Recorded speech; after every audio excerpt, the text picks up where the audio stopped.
केंद्रीय वित्त मंत्री निर्मला सीतारमण ने बजट 2025 को पेश कर आम जनता को बड़ी राहत देने की बात कही है, जिसमें सरकार ने कई चीजों को सस्ता किया है तो कुछ चीजों की आम बजट के बाद कीमतें बढ़ने वाली हैं। आम बजट 2025 में मिडिल क्लास को बड़ी राहत देते हुए वित्त मंत्री ने ऐलान किया है कि अब 12 लाख सालाना कमाने वालों को कोई टैक्स नहीं देना होगा। इनकम टैक्स पर अलग से अगले सप्ताह नया इनकम टैक्स बिल पेश होगा। वहीं इनकम टैक्स फाइलिंग की सीमा को 2 साल से बढ़ाकर 4 साल कर दिया है, जिसके बाद जनता की अलग अलग प्रतिक्रियाएं सामने आ रही हैं।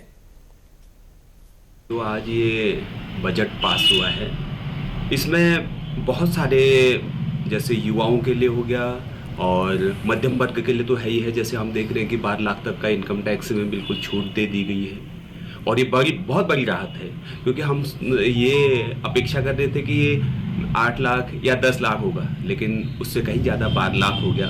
तो जो सालाना कम से कम 1 लाख रुपया कमा रहा है तो उसके लिए बहुत बड़ी राहत है। करीब 80,000 रुपये उसके बच रहे हैं इस 12 लाख में। और उसमें हम ये कहेंगे कि एक बैलेंस बना के एक मतलब एक नियमित और संतुलित बजट ये कहा जा सकता है इसको।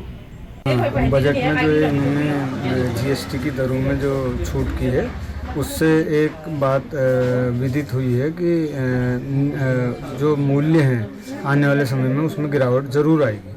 और दूसरी बात जो है, जो इन्होंने आयकर में जो छूट की सीमा बढ़ाई है, उसका लाभ भी जो है करदाताओं में उसका लाभ भी ज़रूर पहुंचेगा। और इससे जो है एक तो जो आर्थिकी है वो गतिमान होगी और दूसरा क्या है, जो आम आदमी है उसकी क्रय शक्ति बढ़ेगी, जिससे व्यापारियों को वास्तव में लाभ होगा। वहीं बजट में जीवन रक्षक मेडिकल उपकरणों पर कस्टम ड्यूटी कम करने के प्रस्ताव के साथ ही जीवन रक्षक दवाइयों पर राहत दी गई है, जिससे ये सस्ती हो सकती हैं। कैंसर से संबंधित दवाइयों पर भी सरकार ने छूट देने का प्रस्ताव रखा है, जिससे मरीजों को राहत मिलेगी। बजट में सरकार ने दावा किया है कि अगले 3 साल में देश के सभी जिलों में कैंसर डे केयर सेंटर बनाए जाएंगे। भारत सरकार का मैं बजट का स्वागत करता हूँ।